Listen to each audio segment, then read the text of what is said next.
Bismillahirrahmanirrahim. Assalamualaikum warahmatullahi wabarakatuh. Alhamdulillah. Pemirsa Dawa Sultan yang dirahmati Allah Subhanahu wa taala, bertemu lagi kita di program Islamic Digest. Makin berkah dengan Islam Kafah.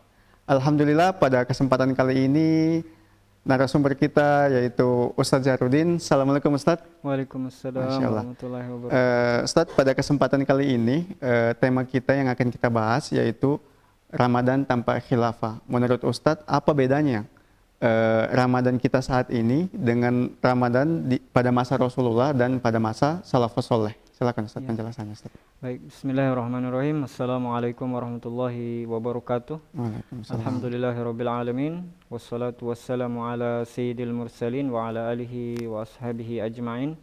Amma ba'd, rabbi shrah li sadri wa yassir li amri wa hlul 'uqdatam min lisani yafqahu qawli. Pemirsa dakwah Sultan yang dimuliakan Allah Subhanahu wa taala, Ramadan tanpa khilafah. Jadi kalau pertanyaannya apa perbedaan Ramadan kita hari ini dengan Ramadan di masa Rasulullah, di masa para sahabat dan salafus soleh, yang pertama saya sampaikan bahwa Ramadan demi Ramadan yang dilalui oleh kaum muslimin, dilalui oleh Rasulullah dan para sahabat, kemudian generasi-generasi terbaik di kurun tabi'in, tabi'ut tabi'in, mereka melewati Ramadan dengan penuh izzah, ya.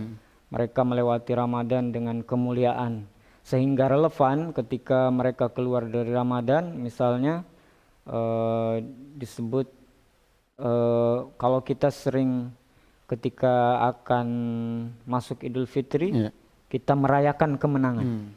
Jadi akan tetapi kalau hari ini itu hanya slogan, kita merayakan kemenangan, tapi sejatinya kita adalah pihak yang kalah. Umat Islam adalah pihak yang terbelakang, ya.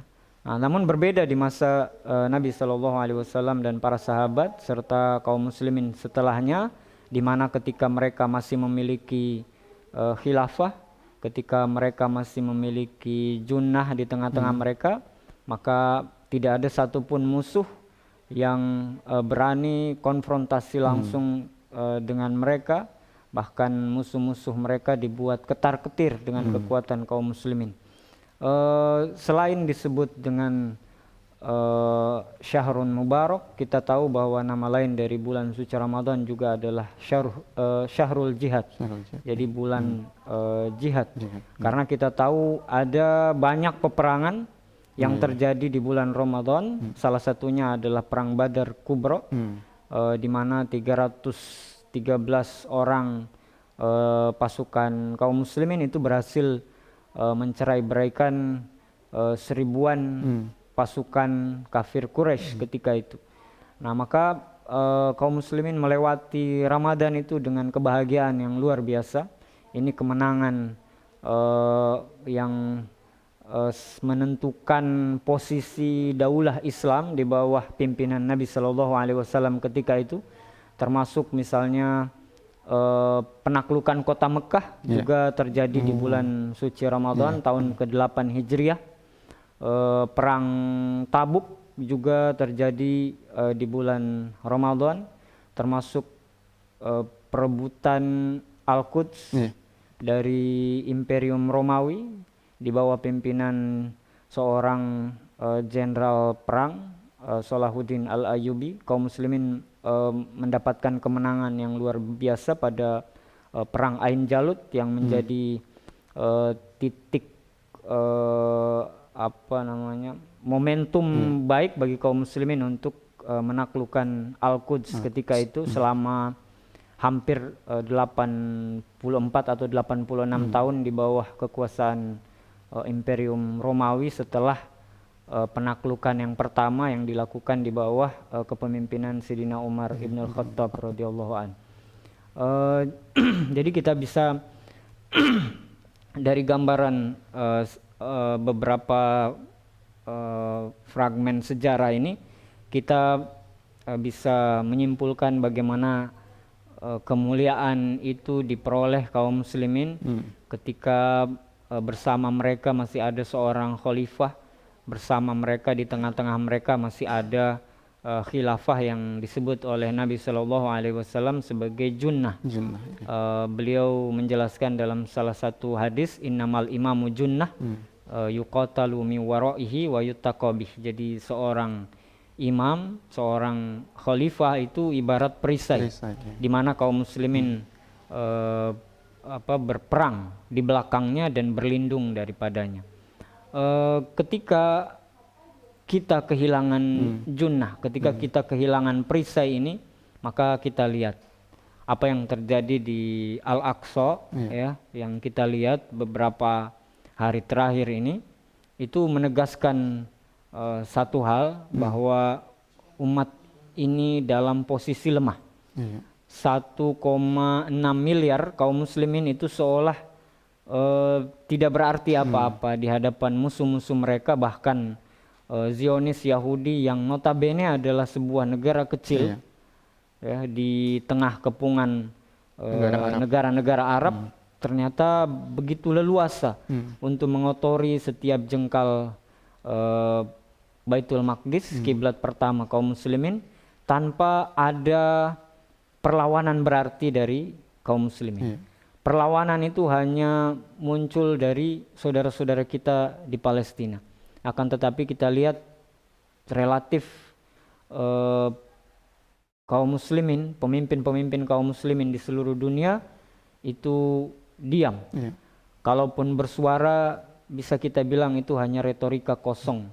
Jadi tidak ada aksi nyata, sebatas kecaman, sebatas kutukan, tapi tidak pernah bisa menghentikan kekejian demi kekejian yang terus berulang dilakukan oleh Zionis Yahudi di sana. Maka ini menegaskan satu hal sekali lagi, bahwa umat ini butuh khilafah, umat ini butuh perisai, umat ini butuh junnah di tengah-tengah mereka yang hari ini kita lihat keberadaannya tidak ada.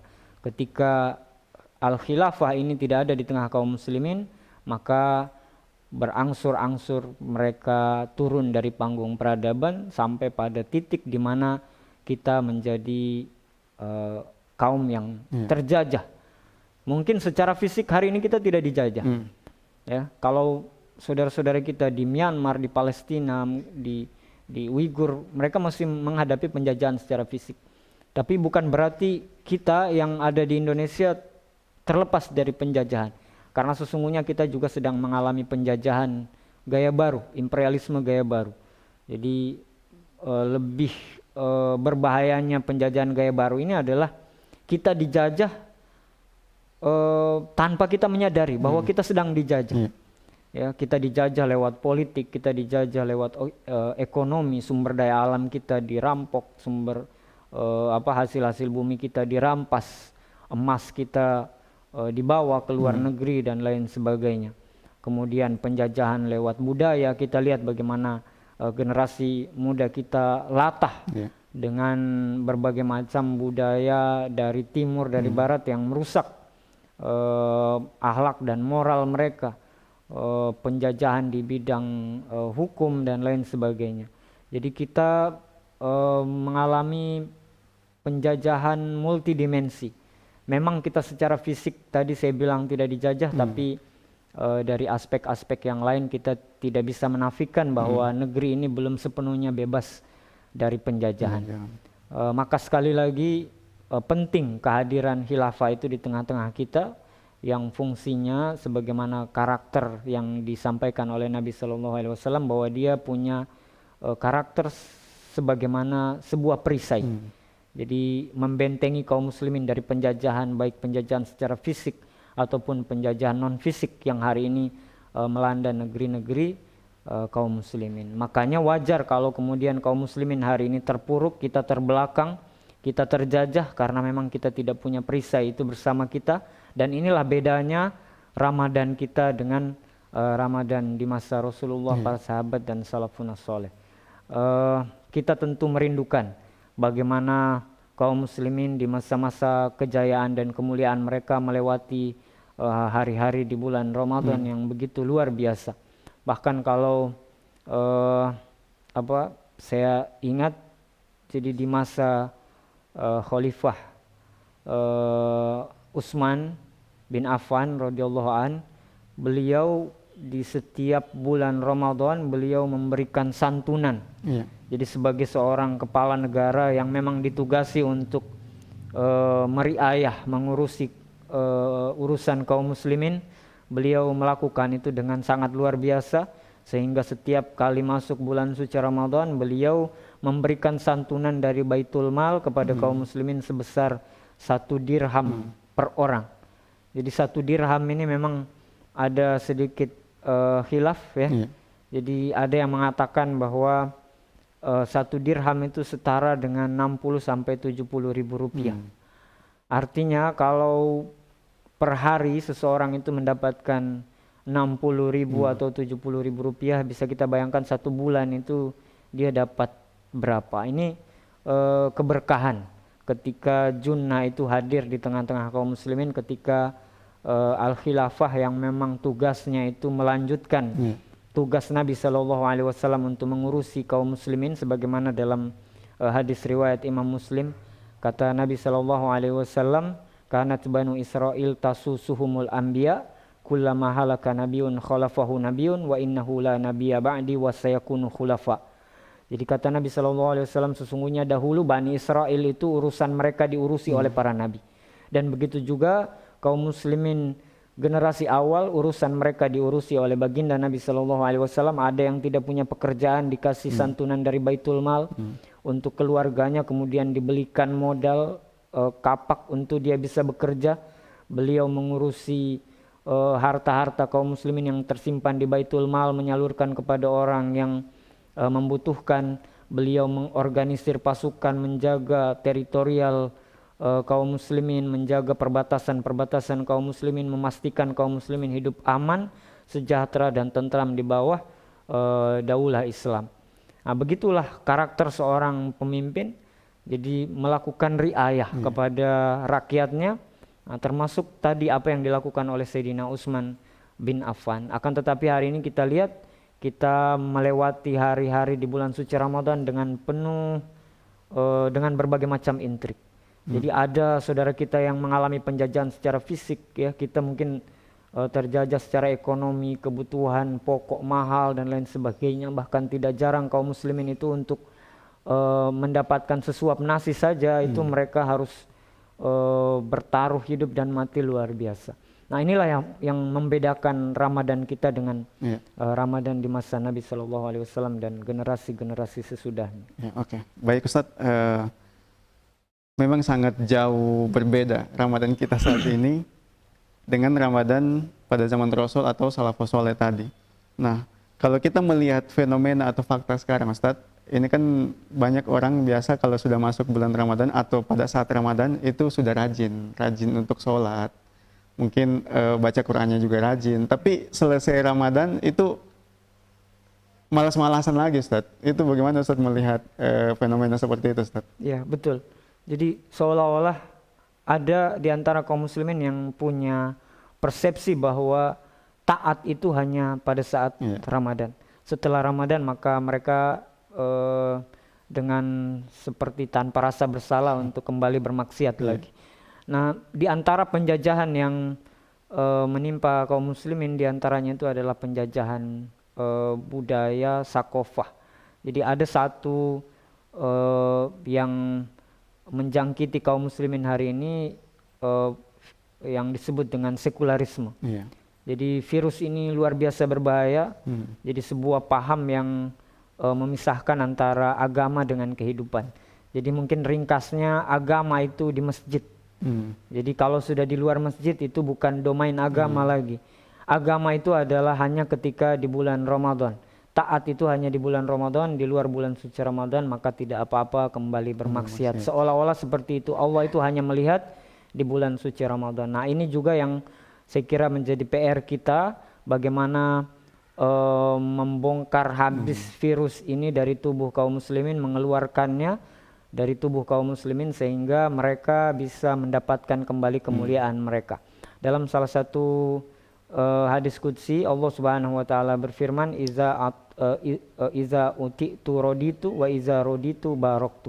Kalau aku ditaati kata Allah, aku akan ridho, kalau aku ridho maka aku akan berikan keberkahan. Nah, inilah yang tidak kita rasakan. Karena ketaatan itu seolah-olah hanya di bulan Ramadan, padahal takwa itu adalah di setiap tempat dan di setiap waktu. Jadi bukan hanya pas Ramadan. Sehingga wajar kalau kemudian keberkahan itu masih jauh dari kita. Nah, karena ada persepsi tadi, seolah maksiat di bulan suci Ramadan itu tidak masalah. Padahal ini adalah sesuatu yang akan mengundang murka Allah Subhanahu wa taala dan semakin menjauhkan kita dari keberkahan. Maka perlu edukasi yang terus-menerus, harus sabar, tidak kenal lelah. Kita melakukan edukasi di tengah-tengah kaum muslimin pentingnya taat dalam setiap keadaan dan di setiap waktu. Ketaatan itu bukan hanya di bulan suci Ramadan, tapi juga harus kita perlihatkan di 11 bulan yang lain. Ramadan itu adalah tempat kita untuk menggembleng diri kita. Karena di bulan Ramadan jangankan yang haram, yang halal saja sanggup kita tinggalkan di siang hari. Berhubungan suami istri di siang hari Ramadan itu sesungguhnya halal. Tapi di dalam bulan suci Ramadan oleh Allah itu diharamkan. Makan di siang hari Ramadan itu terlarang, padahal itu kita peroleh dari rezeki yang halal. Inilah bagaimana cara Allah menggembleng kita di bulan ini supaya di 11 bulan berikutnya kita relatif lebih mudah untuk membiasakan diri taat kepada Allah. Jangankan untuk yang fardu, bahkan kita sanggup menghatamkan Al-Quran 2-3 kali bahkan di bulan suci Ramadan, apalagi di luar bulan suci Ramadan. Harusnya kita sanggup misalkan hanya sekedar 1 lembar per hari itu bisa kita lakukan. Nah, inilah seharusnya kita memposisikan Ramadan di tengah kita, bahwa Ramadan itu adalah tempat kita menggembleng diri kita, membiasakan kebaikan dan termasuk menjauhi apa yang Allah Subhanahu wa taala larang dari kita. Saya kira begitu. Mungkin pertanyaan terakhir Ustaz, karena waktu, menurut Ustaz seberapa pentingkah khilafah itu bagi umat Islam, Ustaz? Baik. Justru dengan berbagai macam mohon maaf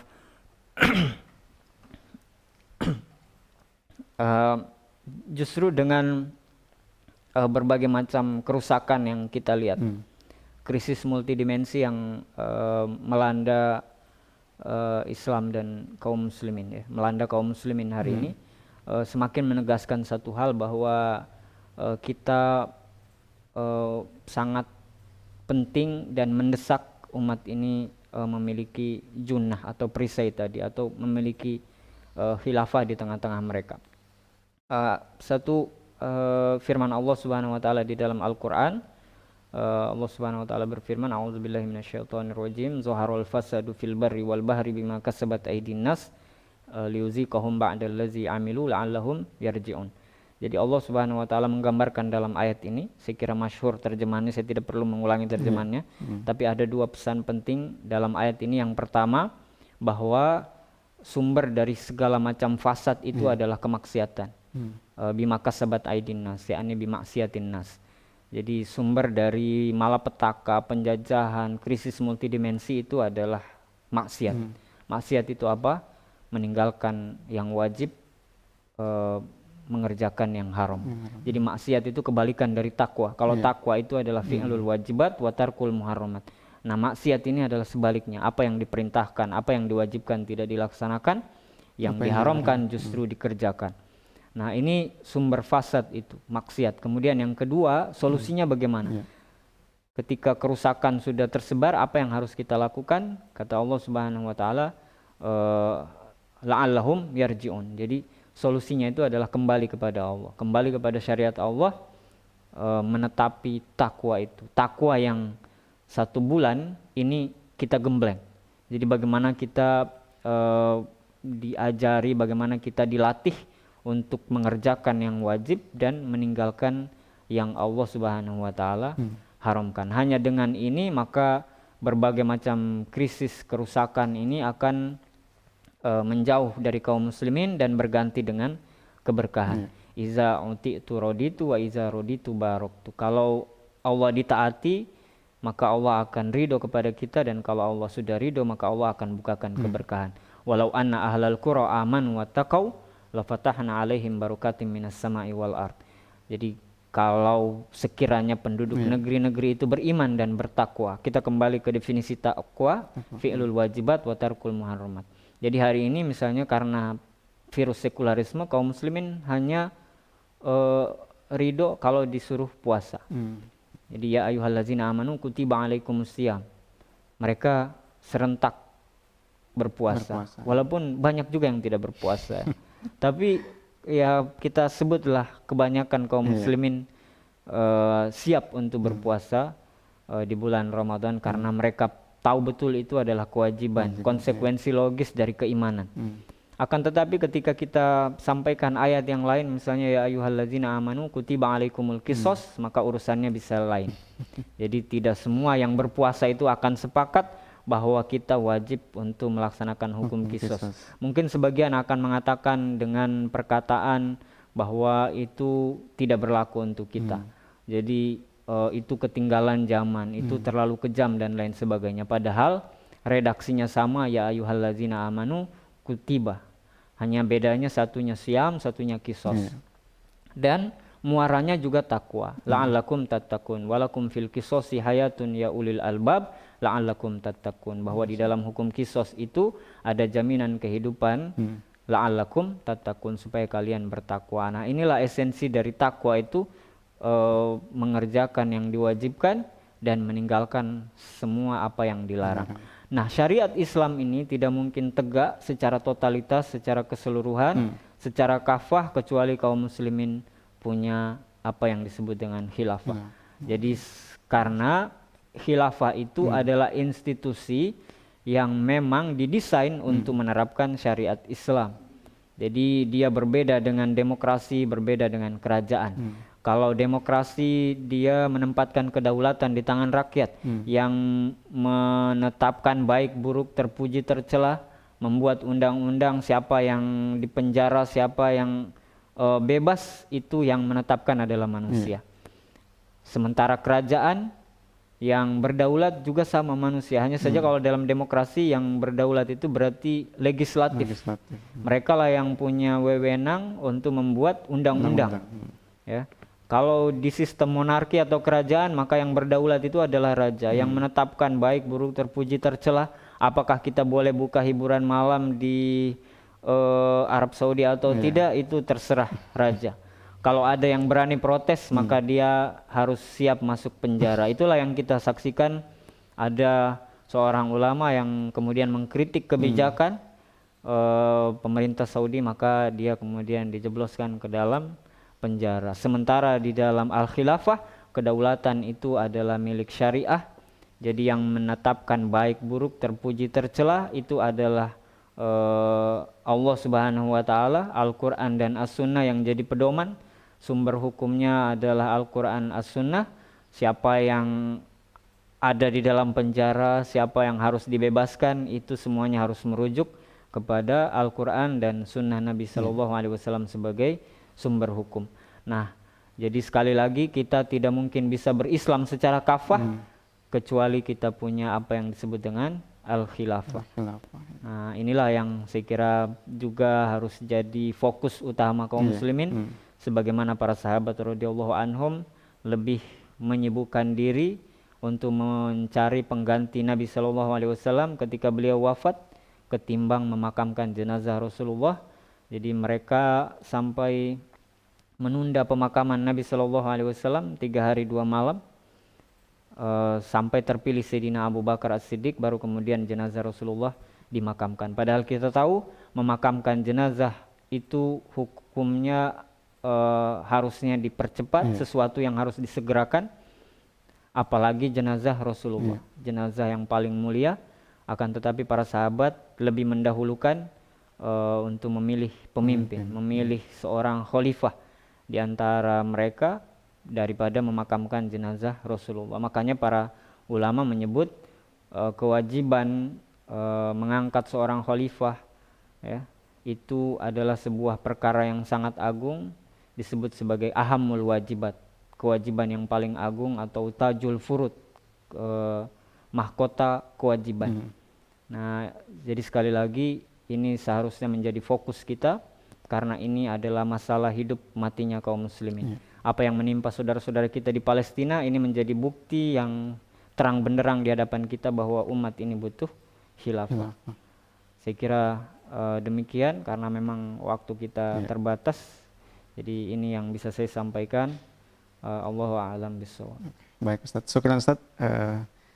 Baik pemirsa Dakwah Sultan yang dirahmati Allah Subhanahu wa taala, itulah tadi sharing-sharing kita bersama Ustadz Zahrudin SPDI mengenai Ramadan tanpa khilafah. Sampai bertemu pada program Dakwah Sultan selanjutnya. Assalamualaikum warahmatullahi wabarakatuh. Waalaikumsalam warahmatullahi wabarakatuh.